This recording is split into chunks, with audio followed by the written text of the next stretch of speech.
오늘의 사연 시작하겠습니다.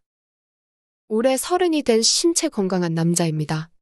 원래는 서울에서 살고 있었는데 올여름부터 가족 사업 일로 지방으로 내려와서 살게 되었습니다.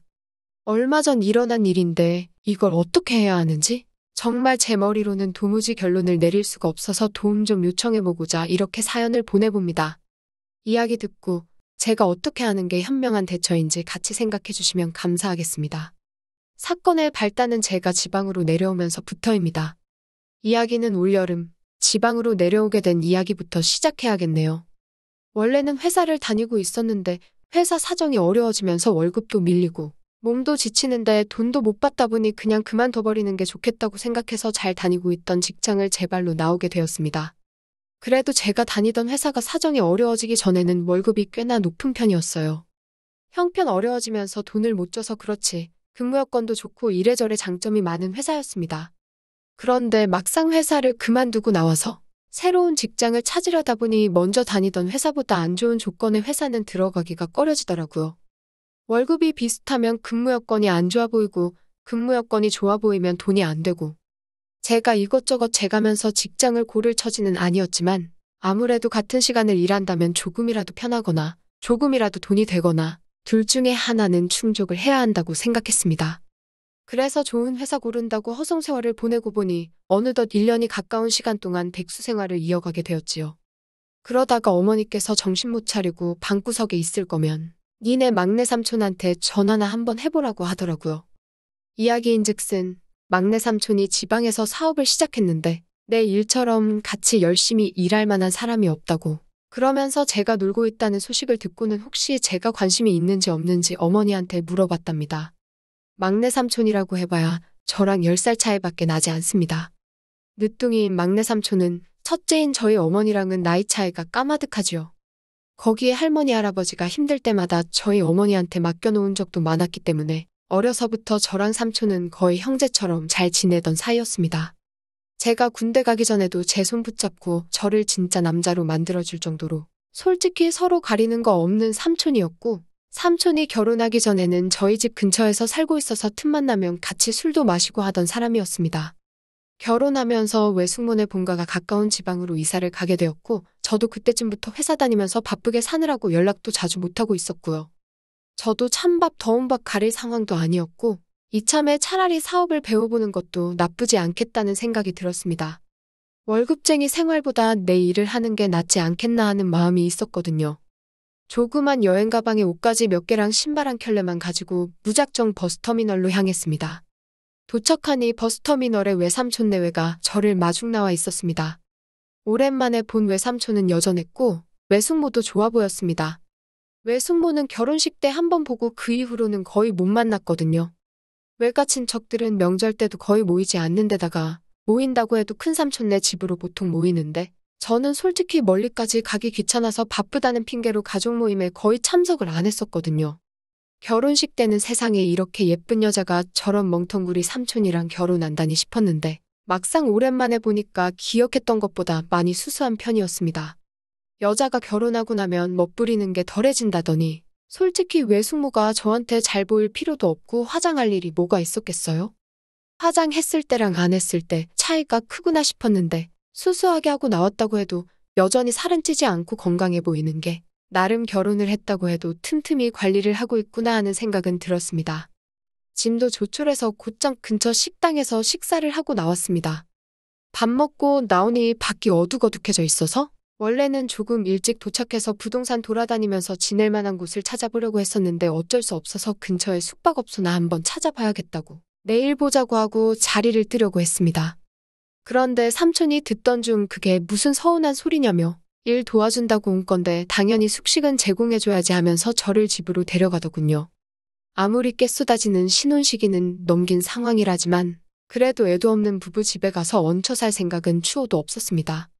하루만 신세지는 셈 치고 삼촌 집에 따라가서 핸드폰 앱을 사용해서 근처에 있는 혼자 살 만한 자취방을 찾아봤습니다. 그런데 지방이라고 너무 쉽게 생각한 건지 교통 좋고 괜찮은 위치에 있는 집은 죄다 한가격 하더라고요. 저도 돈을 벌려고 온 건데 생활비로 그만큼이나 나가게 된다면 솔직히 부담스러운 상황인지라 생각을 바꾸게 되고 삼촌한테 방 하나만 비워주면 사고 안 치고 조용히 살겠다 말했습니다. 물론 물어보면서 외숙모의 안색도 살폈습니다. 말씀드렸다시피 제가 외삼촌하고 10살 차이밖에 나지 않잖아요? 그런데 외숙모는 또 삼촌보다 7살이나 어린 여자였습니다. 그러니 저랑은 3살 차이밖에 나지 않거든요. 차라리 완전 나이 차이가 많이 나는 외숙모였다면 그런 눈치를 안 받겠는데 3살 차이다 보니 부담스러울 수밖에 없었지요. 거기에 아무리 제가 조카라지만 그래도 여자들이 치를 떤다는 시가족이고 괜히 제가 부부 사이 망칠 일이 있나 싶어서 외숙모 눈치를 볼 수밖에 없었습니다. 제가 외숙모의 심기를 탐색하고 있다는 걸 눈치챘는지 외숙모가 저한테 벌써 삼촌이랑 이야기가 다 끝난 일이라고 하면서 불편해하지 말고 우리 같이 잘해보자고 웃으며 말하더군요. 오히려 화장기 없이 수수한 얼굴로 미소 지으며 말하니 괜히 두근거렸습니다. 아무튼 그렇게 삼촌 집에 얹혀 살게 되면서 일을 시작하게 되었습니다. 생활비는 많이 절약하게 되었는데 외삼촌 사업이 생각보다 잘 되고 있는 편은 아니었어요. 혼자 하기 힘든 일임에는 틀림없는데 둘이서 하게 되었는데도 수입이 최저시급도 거의 건진다고 해도 무방할 정도로 벌이가 별 볼 일 없는 일이었습니다. 다행히 제 월급은 틀리지 않게 챙겨주긴 했는데 사정 뻔히 알고 있는데 무리해서 나한테 돈을 주고 있는 게 아닌가 하는 생각이 들었습니다. 삼촌한테 남는 게 있는지 싶었거든요. 삼촌은 다른 건 다 떠나서 제가 온 게 참 힘이 된다고 하더군요. 형 동생처럼 지내던 사이이기도 했고 삼촌이 서울에서 지방으로 내려오면서 이 지역에 아는 사람이 하나 없어 일 끝나고 나서 술 한 잔이 고플 때가 자주 있었는데 같이 마시자고 불러낼 사람이 없었으니 그게 참 힘들었다고 하더라고요. 외숙모가 계시지 않느냐 했는데 외숙모는 자기가 술 마시는 것도 싫어하고 본인이 술도 잘 못 마셔서 같이 어울려줄 줄 모른다고 하는 겁니다. 외숙모에 대해 한참 아쉬운 소리를 했지만 그래도 본인이 이렇게 외로움도 참고 힘든 것도 참고 일을 할 수 있는 건 다 외숙모 때문이라고 하는 겁니다. 외숙모랑 둘이서 같이 일을 하면 좋았지 않았느냐 하니 삼촌 하는 말이 지금이야 그래도 이 정도 돈을 벌지만 제가 오기 전에는 정말 밑빠진 독에 물 붓는 것 마냥 손해가 무지막지 했다고 하더라고요. 원래는 둘이서 같이 시작한 일이기도 했지만 외숙모가 그래도 주변에 인맥도 있고 해서 외숙모는 따로 밖에 나가서 돈을 벌고 있었다고 하는 겁니다. 삼촌한테 그 이야기를 듣는데 두 사람은 정말 이상적인 부부가 아닐까 하는 생각이 다 들었습니다. 저도 나중에 이런 배우자를 만나서 결혼해야겠다 하는 생각이 들 정도였지요. 서로에게 든든한 버팀목이 되어주는 그런 사람 말입니다. 그때까지만 해도 몰랐지요. 외숙모의 진짜 모습을 말이지요. 겉으로는 삼촌의 사업을 도우고 있었지만 한 달 한 달 시간이 가면서 현실적인 생각이 들더라고요. 예전 같이 회사에서 일하던 사람이 저보고 새 직장을 구했냐면서 연락이 왔습니다. 그러면서 지금 회사에서 일할 사람을 뽑는데 저랑 같이 하면 좋겠다고 회사에 저를 추천해도 좋겠냐고 말이죠.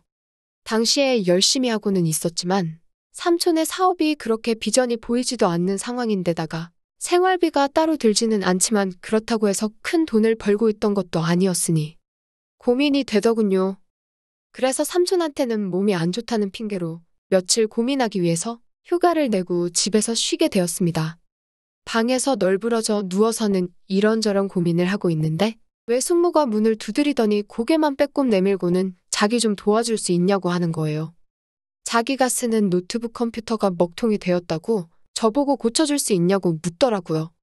컴퓨터로 하는 일이야 관련 직종에서 일했던 저한테는 물 마시는 것만큼 쉬운 일이었고 고치는 것 또한 웬만한 건 다 할 줄 알았기에 이 정도 신세를 지는데 아무리 귀찮아도 거절할 수 있나 싶어서 제가 한번 봐주겠다 했습니다.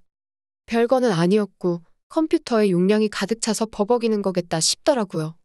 윈도우도 다시 설치해주고 그러는 김에 외숙모 컴퓨터에 있는 데이터를 백업을 해주기 위해서 제 외장하드에 옮겨 담았습니다. 한 3시간 정도 외숙모 컴퓨터를 붙잡고 씨름하다가 얼추 다 된 것 같아서 외숙모한테 다 되었다고 컴퓨터를 돌려줬는데 고맙다고 하면서 시익 웃는데 그때부터는 왠지 모르게 화장기 하나 없는 외숙모가 저렇게 예뻤나 하는 생각이 들고 괜히 마음이 떨리고 두근거리기 시작했지요. 그 후에는 일단 저한테 일자리를 제시한 회사가 얼마나 유망한 회사인가 검색이라도 해보려고 저도 제 컴퓨터를 켰습니다. 자리에 앉아서 인터넷 검색을 이리저리 하고 있는데 갑자기 제 눈에 외숙모 컴퓨터를 백업해놓은 외장하드가 제 눈에 들어오더군요. 그놈의 호기심이 문제였습니다. 사실은 외숙모가 그동안 화장하고 다니는 모습을 한 번도 보지 못했어가지고 화장했을 때랑 안 했을 때랑 얼마나 차이가 있었나. 사진이라도 한 장 있지 않겠나 싶어서 외장하드를 열어보았지요. 정말 그 생각 말고는 다른 생각은 추호도 없었습니다.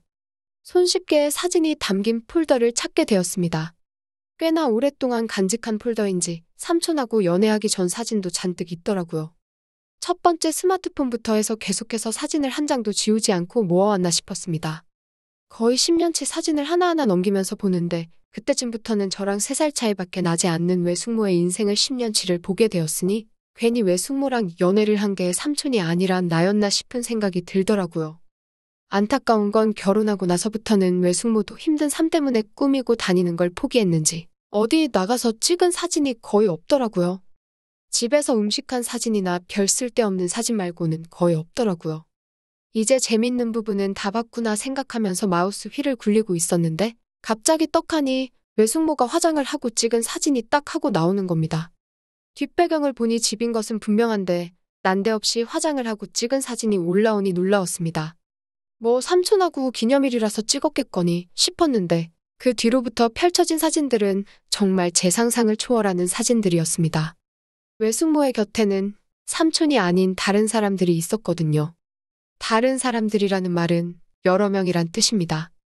사진 속에 외숙모와 같이 있는 사람이 한 명이었다면 그냥 친구라도 만났나 보다 하겠는데 최근 찍은 사진으로 갈수록 나이대가 천차만별인 사람들이 사진 속에서 계속해서 순서를 바꿔가며 등장하더군요. 외숙모는 삼촌을 두고 바람을 피고 있었던 것 같더라고요. 그때부터는 지인으로부터 온 취직 자료고 삼촌 사업이고 뭐고 머릿속에 외숙모 말고는 아무런 생각도 들지 않았습니다. 한두 명도 아니고 동시에 몇 다리를 걸치고 있는지도 모르는 외숙모와 그런 외숙모를 행복하게 해주겠다며 밤낮으로 일터에 나가 밑빠진 독에 물을 붓고 있는 제 형이나 다름없는 삼촌. 삼촌을 생각하면 이 일을 말해야 할 텐데 또 삼촌을 생각하면 이 일을 숨겨야 하는 건가? 동시에 두 가지 생각이 머릿속을 오며가며 했습니다. 한동안은 이 사실에 대해서 함구하고 있었습니다. 제가 말을 꺼낸다고 뾰족한 해결책이 없다는 생각에 말이죠. 그러다 삼촌이 오랜만에 돈을 좀 벌었다면서 셋이서 같이 파티를 하자고 족발이랑 간단한 안주에서 집에서 술상을 거하게 차려놓고 다 같이 술을 마시게 되었습니다. 삼촌은 오랜만에 마시는 술이라서 그런지 술잔이 비는 게 무섭게 술을 연거푸 털어넣더라고요. 얼마나 일이 힘들면 저러나 싶어서 안쓰러웠습니다. 외숙모는 술을 안 마시니 그걸 구경만 하고 있었고 저는 괜히 술을 많이 먹었다가 술김에 외숙모랑 한판 하게 될 것 같아서 최대한 술을 꺾어가며 조절을 하고 있었습니다. 삼촌은 얼마 안 있어서 술에 잔뜩 취해서는 미안하다 말하고 먼저 방에 자러 들어갔어요. 외숙모랑 둘이 남아서 술상을 뒷정리를 하고 있는데 외숙모가 저한테 웃으면서 고맙다고 하더라고요.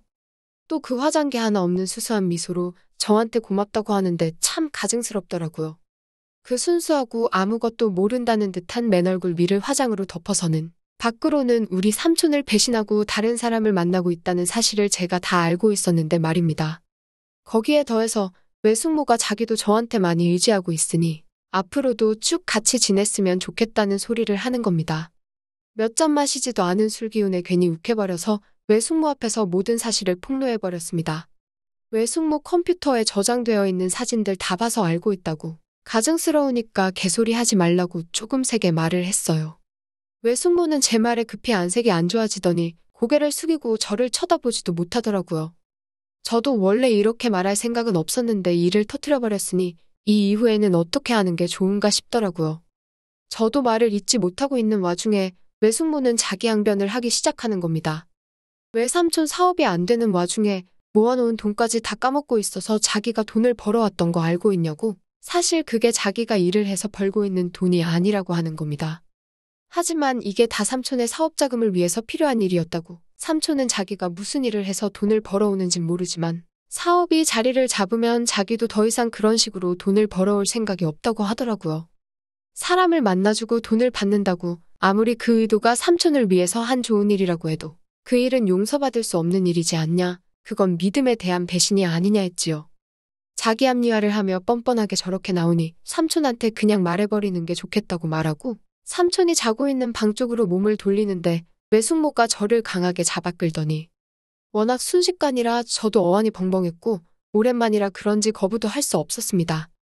삼촌은 술이 거하게 취해서 그런가? 벽 하나를 두고 무슨 일이 벌어졌는지는 꿈에도 상상을 못했을 거고, 실제로 목격했다 하더라도 술김에 잘못 받거니 해서 넘겼을 거라는 생각이 들 정도였습니다. 일이 다 끝나고 외숙모는 이제 저도 공범이나 마찬가지라고 가끔씩 삼촌이랑 교대로 쉬는 날에는 이렇게 지내는 게 어떻겠냐고 제안을 해오더군요. 제가 조금만 더 제정신이었다면 정신 못 차리는 외숙모에게 한마디 더 했었을 테지만 솔직히 전에 경험해 본 적이 없었다고 할 정도로 환상적인 시간이었기에 저는 아무 말도 할 수 없었습니다. 저와는 형제나 다름없던 외삼촌에게 돌이킬 수 없는 잘못을 저지른 것 같습니다. 이러면 안 된다는 거 저도 잘 알고 있지만 매주 외삼촌과 교대로 쉬기로 한 날만 기다려집니다. 얼마 전에는 저에게 취직 제안을 했던 지인에게 전화해서 한동안 지방에 머물 생각이니 다른 사람을 찾아보라는 답장까지 해버렸습니다. 이미 엎질러 놓은 물을 돌려담아 놓을 수는 없겠지요. 돌이킬 수 없는 걸 인정하지만 이젠 모든 사실을 고백해버린다면 저는 외삼촌의 인생을 제 손으로 박살내버리는 게 아닌가 하는 죄책감 속에 살고 있습니다. 매일매일 고민의 연속이라 잠에도 들 수 없습니다. 어떻게 하는 게 가장 현명한 방법일지 누군가 저에게 정답을 알려줬으면 좋겠네요. 또 찾아주셔서 감사합니다. 매일 새롭고 흥미로운 사연으로 찾아뵙겠습니다. 구독과 좋아요 잊지 마시고 다음 사연으로 다시 찾아뵙겠습니다. 감사합니다.